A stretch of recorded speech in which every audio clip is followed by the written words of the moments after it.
Salut les pirates, on est quoi? On est lundi aujourd'hui, ben, c'est un beau jour le lundi, c'est un beau jour, tiens, pour changer d'angle, tiens, on va se mettre comme ça.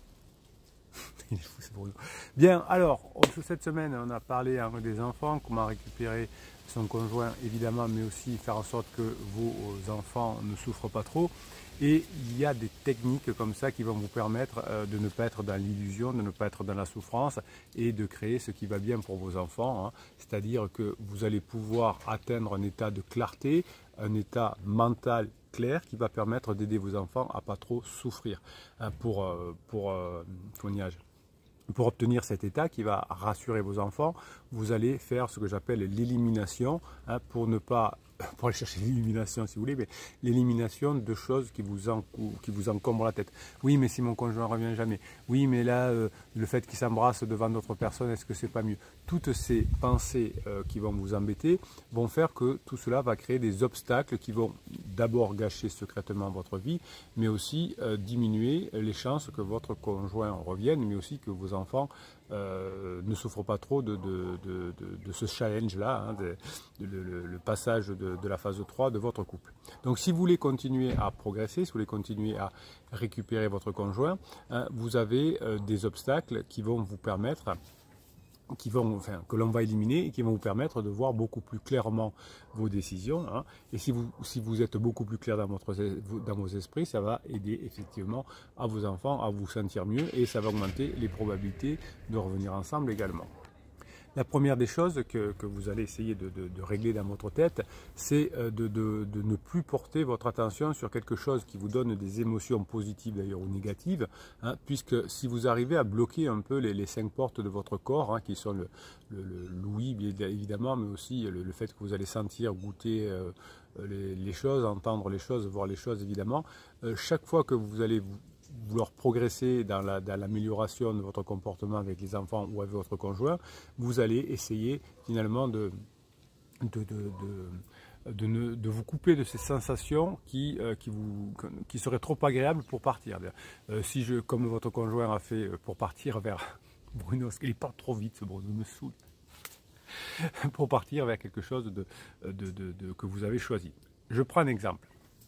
J'ai décidé d'aller faire, je sais pas quoi, une grande marche. Et puis, au bout de 3 km, je passe devant un restaurant avec une carte magnifique et une odeur qui sort. Vous savez, des fois, quand on passe devant un restaurant, il y a une bonne odeur qui sort de ce que vous aimez, par exemple. Eh bien, cette odeur qui va arriver, qui va m'imprégner, peut m'empêcher d'atteindre mon objectif. Peut me dire, oh ben non, oh là là, cette odeur est très forte. Alors, les odeurs, c'est super fort puisque la Madeleine de Proust, hein, ça va chercher les choses les plus archaïques dans son cerveau.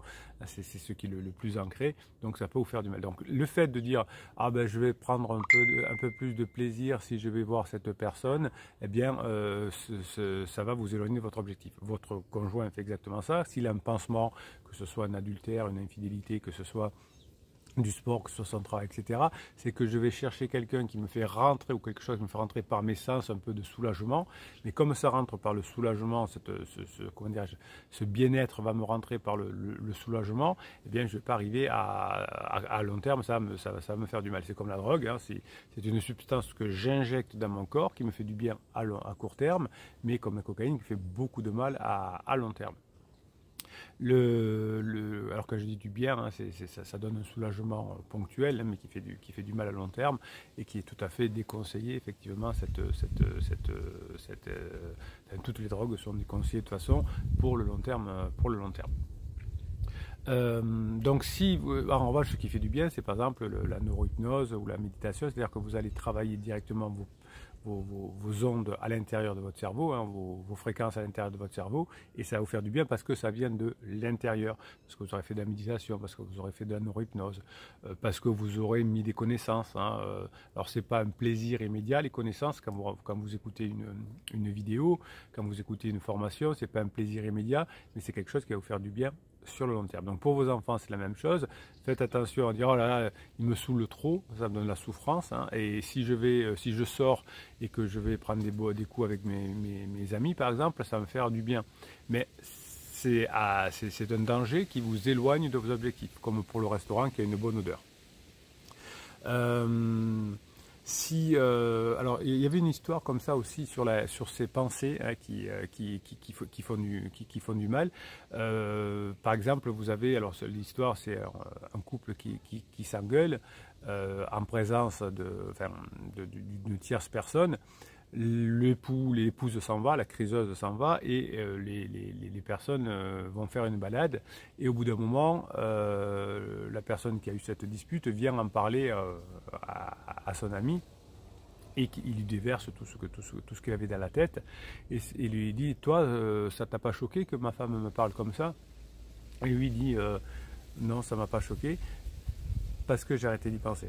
En fait, c'est comme quelqu'un qui permettrait à quelqu'un de, je sais pas moi, de passer une rivière. Hein. Ça, c'est une histoire de moines Shaolin.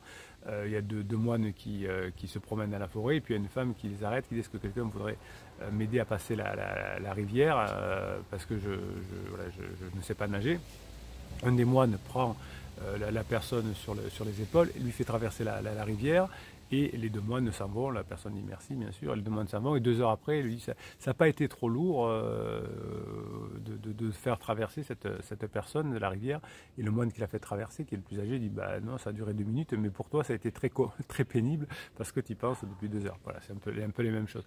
Donc le fait de maîtriser ces pensées vont vous permettre effectivement d'avoir le bon comportement avec votre conjoint et avec vos enfants. Donc si vous coupez un petit peu les sensations de mal-être, de besoin d'aller chercher quelque chose qui va me faire moins de mal, eh bien ça vous aidera à pouvoir récupérer votre conjoint et vos enfants. Donc, tenez un peu la tête haute, hein, on fait face, on est bien dans son corps, on est détendu, ça évite de devoir faire des choses un peu moins bien pour se soulager. Donc finalement, l'idée c'est de ne pas s'attacher à des images hein, de l'engueulade que vous avez eu avec votre conjoint, de votre enfant qui a pleuré, de votre enfant qui vous dit on est allé dormir chez Pansement ce week-end. Tout ça, ça vous fait du mal à vous, mais plus vous allez, c'est une onde qui rentre dans votre cerveau de l'extérieur, mais vous allez l'alimenter. Hein. Plus vous allez alimenter cette phase-là, plus ça va être compliqué. Alors vous avez les formations pour stop aux ruminations, vous avez maîtrisé ses pensées, ses émotions. Il va falloir que vous éliminiez ces pensées-là, c'est pour ça que je vous parlais d'élimination tout à l'heure, pour pouvoir avoir la bonne réaction avec votre conjoint et avec vos enfants. Donc si vous vous attachez à quelque chose que vous avez dans votre tête, eh bien vous allez avoir des difficultés, vous allez vous ennuyer et finalement le principal obstacle c'est après avoir souffert d'une engueulade avec votre conjoint, la deuxième obstacle, enfin la deuxième sanction c'est que vous allez continuer à laisser votre cerveau y penser encore. Hein. Donc vous avez des techniques dans le stop aux ruminations pour arrêter de ruminer. Un autre obstacle qui va faire que vous pouvez échouer dans la reconquête amoureuse ou dans le fait de protéger vos enfants, c'est ce que j'appelle la mauvaise volonté qui prend naissance dans une émotion négative. Alors le premier cas, c'est je vais chercher une émotion positive à l'intérieur, et la deuxième, j'évite une émotion négative. Hein, donc pour simplifier, finalement, hein, vous avez, je sais pas, vous voulez grimper une montagne, il commence à pleuvoir, vous dites ah, je vais m'arrêter au restaurant. Hein, c'est pour fuir la douleur physique. Je vais arrêter de faire le régime parce que c'est trop dur de manger des légumes. Hein, je vais arrêter de parler comme ça parce que, bon, voilà. Donc c'est la première difficulté, c'est aller chercher un pansement ailleurs, hein, comme le fait votre conjoint. La deuxième, c'est refuser de la douleur. Les personnes qui réussissent des objectifs, alors on va prendre le domaine du sport, c'est ceux qui acceptent de souffrir à l'entraînement. On posait la question, j'ai dit plusieurs fois dans des vidéos à Mohamed Ali, combien faites-vous d'abdominaux par jour? Il dit, j'en sais rien, je commence à compter que quand j'ai très mal. Voilà, quand je commence à souffrir. Donc dès qu'on se met en situation de souffrance et ensuite on gère le truc. Là, la difficulté, c'est que pour la plupart des bébés pirates, comme on n'aime pas souffrir, eh bien on va essayer d'éviter la souffrance. Parfois même, on dit j'ai peur de prendre un vent, hein, j'ai peur de proposer, j'ai peur de faire rire, j'ai peur d'avoir de l'humour, hein, tout simplement parce que j'ai peur de la souffrance. Donc finalement, que vous vouliez, que vous aimiez nager ou pas, si vous voulez traverser la rivière, il va falloir le faire. Que vous aimiez vous faire mal ou pas, ben, il va falloir le faire pour traverser la rivière. Que vous aimiez bosser ou pas, ben, il va falloir bosser pour apprendre les neurosciences, pour apprendre à gérer les comportements des autres et le comportement des enfants. Ben, tout ça va vous demander effectivement de refuser l'accès à un plaisir immédiat ou de refuser la crainte de la douleur, hein, ou de ne pas faire quelque chose parce que ça fait trop mal. Donc, votre esprit va vous jouer des tours pendant la crise de votre conjoint et si votre esprit vous joue des tours, vous risquez de faire souffrir vos enfants parce que vous n'allez pas être assez responsable devant les problèmes que vous devez résoudre. Les premiers problèmes que vous devez résoudre, c'est vous avec vous-même et finalement le fait de passer du temps à travailler sur soi va vous aider à, si vous dormez avec, je sais pas moi, avec un bruit, je sais pas s'il y a un chien qui aboie, certaines personnes peuvent ne pas dormir, mais c'est pas le chien finalement qui les empêche de dormir, c'est la réaction que j'ai au fait que le chien aboie. C'est moi-même, je suis énervé non pas contre le chien qui aboie, mais parce que je n'ai pas su ôter mon énervement, on va le dire comme ça. Donc finalement, ce n'est pas les chiens ou le chien qui aboie qui t'empêche de dormir, c'est le fait que tu crées un contrat mental avec toi qui dit que tu ne pourrais pas dormir si les chiens n'arrêtent pas d'aboyer. C'est une métaphore pour dire souvent que dans la vie, le problème n'est pas extérieur mais intérieur à nous. Et en tout cas que déjà, si vous arrivez à régler vos problèmes intérieurs, ça se passera beaucoup mieux avec vos enfants qui seront collés à vous parce que vous allez leur apporter ce qu'ils veulent. Mais si vous réglez vos problèmes intérieurs, vous allez déjà pouvoir régler des problèmes extérieurs aussi avec votre épouse. Le problème de votre épouse, de votre époux qui est en crise, c'est qu'il a un problème intérieur, c'est la crise existentielle qui arrive à tout le monde, mais c'est comme ça, et qui veut la gérer non pas par un travail intérieur, mais par plus de plaisir à l'extérieur. Je vais être libre, je vais avoir du plaisir. Et effectivement, c'est une illusion qui fait très mal. Donc vous allez en tant qu'être humain, en tant que pirate, comprendre comment fonctionne le cerveau. Et si vous arrivez finalement, grâce à la bonne volonté et pas la mauvaise volonté, c'est ça la mauvaise volonté que je vous annonçais tout à l'heure, c'est-à-dire refuser de travailler sur soi, refuser de diminuer sa souffrance, ça sera un phénomène naturel qui va vous piéger finalement, et finalement, hein, tant que vous aurez de la lourdeur, de l'ennui dans votre esprit, tant que vous aurez ce manque de motivation, tant que vous n'aurez pas la connaissance, tant que vous n'aurez pas la grinta, eh bien tout ça va vous créer un état de fatigue, un état de non-grinta, et vous allez vous emprisonner vers une souffrance. Alors, certaines personnes peuvent ensuite tomber, plus tard, dans une maladie qu'on appelle la dépression. C'est une maladie, hein, la dépression, donc ça se soigne par des médicaments, mais on peut éviter, hein, en tout cas faire des choses pour éviter de rentrer dans la dépression, comme on peut faire des choses pour éviter de rentrer dans le burn-out. Et si je travaille trop, si je m'arrête pas aux premières alarmes ou au bout de quelques alarmes, si je ne me maîtrise pas, si je ne fais pas suffisamment travailler sur moi, etc., pour libérer mon cerveau de la charge mentale, eh bien, je peux me trouver en burn-out, bloqué 6 mois sur un canapé. Je vous le dis quand même encore une fois aujourd'hui, attention, fausses évaluations, le burn-out, on est sur le canapé, on ne peut plus bouger. C'est pas j'ai fait un burn-out professionnel, j'avais du mal à aller travailler le matin. Non, ça c'est pas un burn-out professionnel. Un burn-out, c'est je suis cramé. Attention. Donc là, on est peut-être dans une charge mentale, dans le fait que je ne me régénère pas assez, le fait que je n'emploie pas mon cerveau avec toutes les bonnes zones, ça c'est possible, mais ce n'est pas ça le burn-out. Donc en revanche, effectivement, hein, si vous êtes trop dans la fuite, c'est-à-dire je vais chercher le plaisir ou je refuse la souffrance, eh bien là vous avez du mal à récupérer votre conjoint. La crise se terminera, évidemment, le pansement, la lune de miel et le pansement aussi, mais vous ne serez peut-être pas prêt à ce moment-là. En attendant, vous allez vous entraîner avec vos enfants, à badiner avec les enfants, à faire rire les enfants.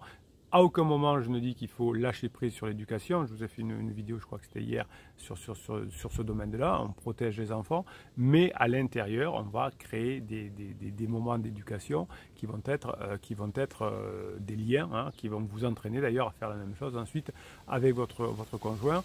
Non pas du détachement, mais du lien, hein, de la connexion émotionnelle avec vos conjoints. J'avais un coaching l'autre jour avec quelqu'un qui me dit oui, mais moi si je me détache, j'ai peur de lui. Jamais j'ai dit qu'il fallait se détacher. Il faut se détacher de ses émotions, il faut se détacher de ses ruminations, là d'accord, mais on ne se détache pas de son conjoint. Au contraire, on va faire une connexion émotionnelle positive avec son conjoint. Et bien là, vous allez faire la même chose avec vos enfants. Je vous explique comment on le fait dans la formation. Les formations, je vous rappelle que vous les avez en descriptif de cette vidéo dans le catalogue avec 110 formations. Vous avez aussi sous le catalogue des formations en descriptif, vous avez le lien pour aller sur Telegram et le lien pour aller sur Facebook où je vous mets des messages de la journée pour vous motiver, etc. Surtout sur Telegram, hein, c'est là où tout se passe, entre guillemets, où je vous donne le complément des formations et ma grinta pour que vous arriviez. Et sur le groupe Facebook et en commentaire des vidéos, vous avez les commentaires des pirates pour vous donner la grinta aussi. Eh bien, c'est ça la mauvaise volonté, hein, ou l'anti-mauvaise volonté, c'est de s'y mettre chaque jour et de se dire je progresse chaque jour, hein, pour ne pas ou refuser la souffrance ou aller chercher des plaisirs illusoires, mais à tenir mes objectifs de court terme, de sagesse, hein, pour obtenir quelque chose de long terme et récupérer son conjoint, c'est du trail, donc c'est du long terme. Ça va me demander un travail, une sagesse. Faire des coups, ça va me demander de la manipulation, comme la lettre magique ou le silence radio. Là, non, on va vraiment profiter de ce moment de crise de vie pour changer votre comportement interne et pour avoir des meilleurs résultats avec l'externe, puisque l'externe est souvent le reflet de mon interne. Donc la mauvaise volonté, hein, serait effectivement de refuser le travail interne et de se comporter et de se contacter sur de l'externe, ce qui fait d'ailleurs souffrir à terme votre conjoint et qui fait que votre conjoint finit dans une phase d'épuisement. Je suis épuisé, parce que j'ai essayé d'aller chercher des plaisirs à l'extérieur au lieu de trouver le plaisir à moi. Vous avez des moyens grâce aux formations que vous avez pour récupérer le flow, pour être plus léger, etc., pour créer votre dopamine sans avoir besoin d'aller la chercher à l'extérieur. Des personnes qui vont chercher des drogues comme la cocaïne vont chercher de la dopamine et la cocaïne en extérieur, ce qui bouffe leur cerveau, alors que vous avez, la possibilité, grâce notamment aux neurohypnoses, grâce aux formations, à créer votre propre dopamine. Tout ça, ça prend, mais c'est génial de l'apprendre. Voilà, pour récupérer ces enfants, vous avez la formation où je vous explique comment on y arrive, ce qu'il faut faire, etc. J'espère vous motiver dans cette vidéo, hein. Vous avez bien compris maintenant que une grosse partie de votre réussite dépend de vous, hein. La crise existentielle de votre conjoint va se terminer, la lune de miel avec pansement va se terminer. Est-ce que vous aurez protégé suffisamment vos enfants? Je pense que oui, parce que la formation vous aura aidé. Et puis vous avez tous les jours, hein, ces vidéos, des shorts, des vidéos à 7 h le matin longues. À 7 h du matin, vous avez une vidéo longue sur YouTube. Après, dans la journée, vous avez des shorts un peu sur différents réseaux sociaux, parce que j'ai envie de vous motiver jusqu'au bout. Et bien sûr, le vendredi à 19 h, le live, passez la semaine que vous méritez, mes pirates adorés. Je réponds à vos commentaires à Facebook et YouTube. Je vous fais généralement un audio sur Telegram, hein. Je rappelle que pour aller sur Telegram, vous allez dans le descriptif de cette vidéo et sur le catalogue des formations, vous avez le lien pour Telegram et pour Facebook. Bruno Marchal, il vous souhaite la journée que vous méritez.